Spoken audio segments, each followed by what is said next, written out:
Why would anyone willingly straddle the razor-sharp wire of ego, so violently bifurcating hubris and sour grapes? Mark Twain.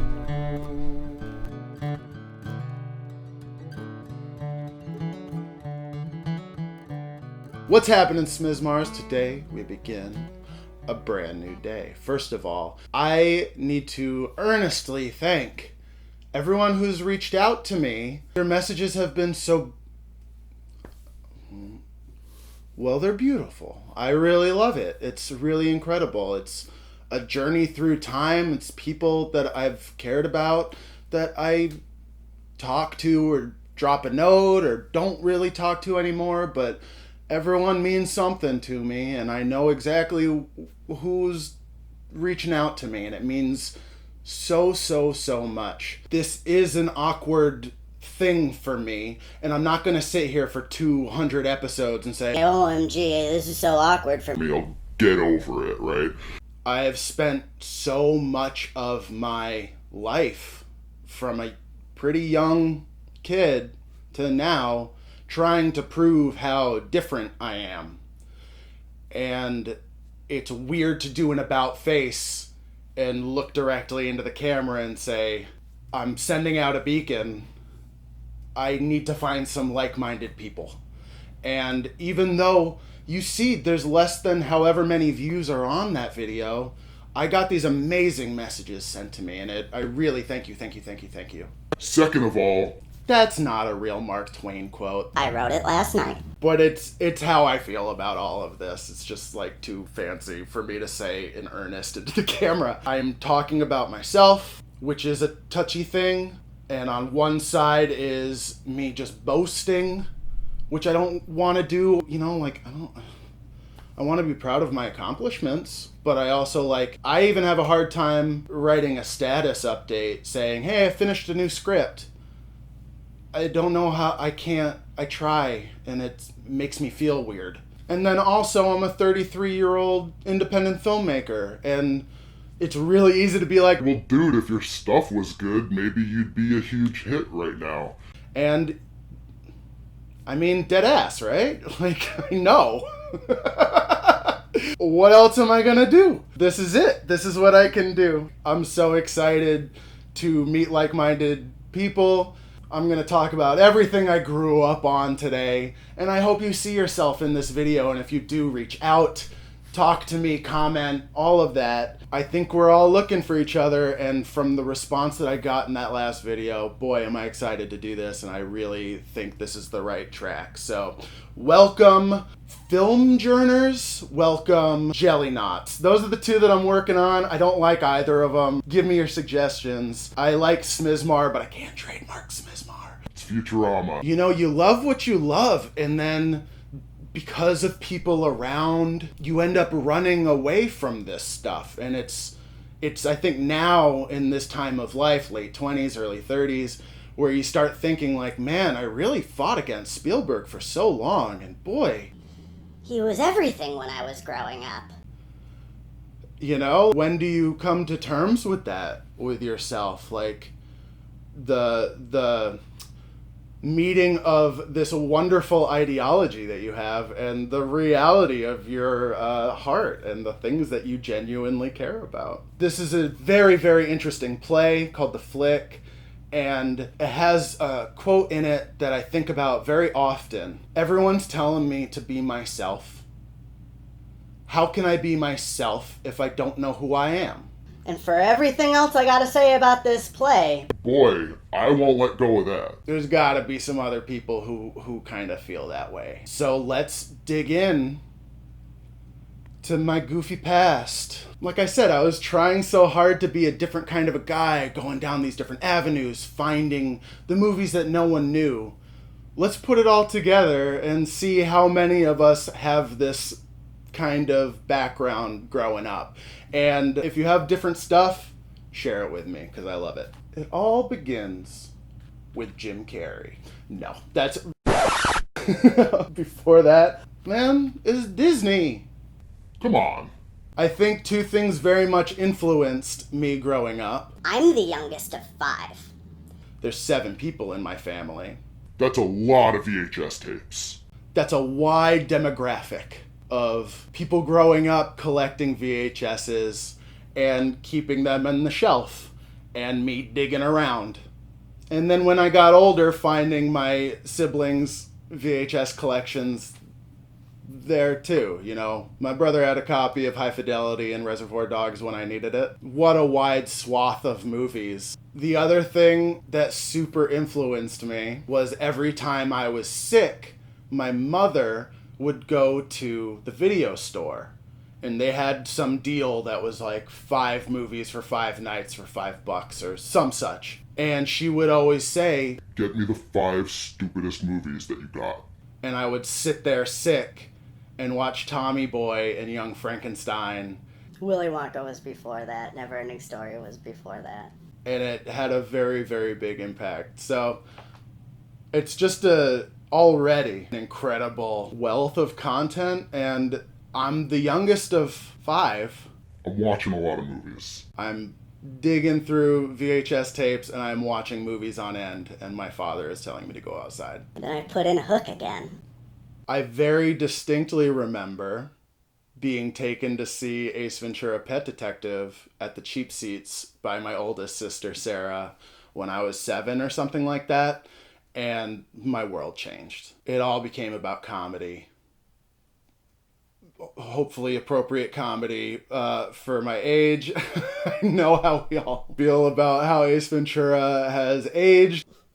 No comment. Your gun is digging into my hip. There's no denying I know every word of that movie. I was the perfect age. I was 6 or 7 when Jim Carrey hit.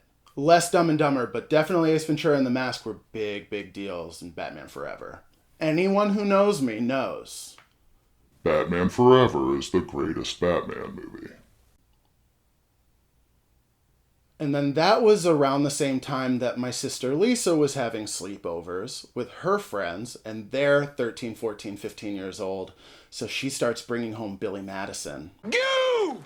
She brings home Happy Gilmore. Good for Happy Gilmore, oh my God! Adam Sandler made a very, very big impact. As a 10-year-old kid, I'm obsessed with Jim Carrey and Adam Sandler movies, which means I'm also obsessed with all SNL movies, watching on repeat. Mel Brooks movies, of course. And Monty Python. Not all of it's still funny. Not all of it still works. It was all about comedy. Didn't matter. It's funny how genes work, right, Mom? And because it's VHS, I played this shit over and over and over again. And we were going to the theater often. The cheap seats was 2 minutes away by car. $2. I miss it very much. It was called the Ethan Allen Cinemas, and I still have dreams about it. I spent a lot of time and a lot of money there because that was the place where when you're 11 years old, you can bike to the cheap seats and pay with the quarters that you find around the house and go and see a flick. And it's totally raised now. It's not there anymore. Understandable and still a damn shame. Mixed with that Titanic and all the other blockbuster stuff, right? That we were all watching at the time, Rush Hour. And then it was around this time that my best friend Dave, who lived next door, called me up and said, "We know how to do stop motion animation." And he was 9 years old and I was 8. And we started making stop motion Lego movies and puppets and action figures like you do, and also made a lot of silent films. He took a silent film class like in middle school, and we got really into it, where we would film all the goofy shit, mute the TV, and turn on a CD of Fats Waller, so it really seemed like we were doing these silent films. It was the easiest thing to make, and we had the most fun doing it. And again, like comedy, silent film is all slapstick. And I used to show it in middle school and stuff like that, and people would crack up. Hopefully they were cracking up with me. I think they were. Send in the clowns. And then The Simpsons. I can't impress upon you how important The Simpsons was when I was growing up. It was for everybody. Those reruns, making sure I was home for the reruns. I read everything I could and learned a lot about pop culture and history because of The Simpsons. And at the time, it was the funniest stuff. We were in middle school being like, Man, The Simpsons kind of getting not good anymore. and those are the episodes that I watch now and I get really fond for. So then what happens? Can't talk about any of this without talking about Kevin Smith. And I know that is a common thing and it is a disputed thing, but boy, was he the only filmmaker that explained how to do it. I love Men in Black. I love all of these movies that were coming out, big budget stuff. But he was the one that said, you can do it and here's how to do it. And for a young kid who lives in Burlington, Vermont, there's 2 directors in Vermont. There's Jay Craven and there's, Tunbridge Fred Tuttle. I don't even know his name. Fred Tuttle! Bless him. There's not much else in terms of filmmaking in where I come from. So someone from New Jersey who made a movie and then was like, guess what? Not only did I make a movie, but I will explain to you every way. I have such tremendous respect for artists that are willing to do that. That's one of the things that I'm trying to do here is I know all the tiny little steps. If this is a journey of 1 billion steps, man, I remember a lot of steps. You got to keep at it. You keep at it. You keep at it. Learn more stuff. Learn more stuff. Learn more stuff. Build the tesseract of knowledge, you see. And I guess with Kevin Smith came the concept of screenwriting. When you're a kid, you kind of think the director does everything. He points and says the lines. I don't really know what I thought when I was a kid. It was around the Kevin Smith time that then I was learning about Tarantino, Wes Anderson, Darren Aronofsky, the Coen brothers, Charlie Kaufman. The mind-blowing stuff when you're used to Men in Black and Titanic and Rush Hour. And then you see Pi. Like, what? It made me realize this thing. The only way to make a movie by oneself is to be a screenwriter. Director needs a team. Actors need a script. Everyone needs a script. I guess that's arguable. But don't talk to me unless you're Mike Lee. I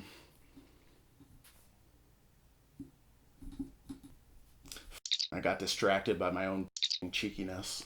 I was just talking to my dad about this yesterday, where if I wasn't old enough to watch these movies, that's when IMDb started. So I started reading quotes, and Drew's Scriptorama had all the scripts. It still does have all the scripts. It's a terrible website, the way it's built, but it has all the scripts. And I would sit there and read the scripts to Clerks or Boogie Nights. If I couldn't see them, I would read them. So it was really exciting to then watch the movies. It's important enough for me to say again, the only way to make a movie by yourself is to be a screenwriter. Build the whole world, you can dictate what everyone says, you can control every single tiny little detail of it. And I Get off on that. with the advent of the Andersons and Coens and Kevin Smith and all this, also comes John Waters.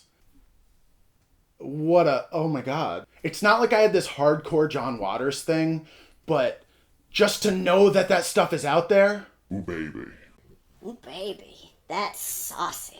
On the same lines, my brother turned me on to Trauma, and my brother turned me on to Sam Raimi. So, Noah, thank you for Evil Dead and Bruce Campbell, which lives on and on and on and on. My brother made a movie when I was a little kid. Hello. I must have been 3, and Noah, because if Noah was 12... whatever, I was 5 or 6 or something like that. He made a movie called The Best Movie Ever with his best friends. And it, in my mind, still is the best movie ever. It's about a guy who escaped an insane asylum and started killing everybody. And I remember some of the lines, and I remember always asking him to watch it. And I think it's one of my earlier memories is seeing Noah make this movie. And I have a feeling that it had a big impact in all of this stuff. But I still stand by that The Best Movie Ever is the best movie ever. And maybe who knows, maybe we'll bring it back, Noah. Seminal, dude. That's some seminal shit right there. The best movie ever. So, I'm learning how to use language. When I was 10 years old, me and my best friend James would just curse up a storm to make each other laugh. We just thought that shit was funny. It was inappropriate. We'd walk on the bike path and just curse. I don't even remember what we would, just like yelling curse words because it was funny when you're 10. I wasn't watching Clerks at 10, I promise you. You turn a certain age and you see High Fidelity and you see Big Lebowski and you see Clerks and you see Reservoir Dogs. It's impossible for it not to affect you. I know a lot of people who curse too much in their writing, and I guarantee it's the same stuff. This is the same core of filmmakers that when I was in high school, I thought I was so edgy for knowing about, and then I got to film school and everyone knew about them.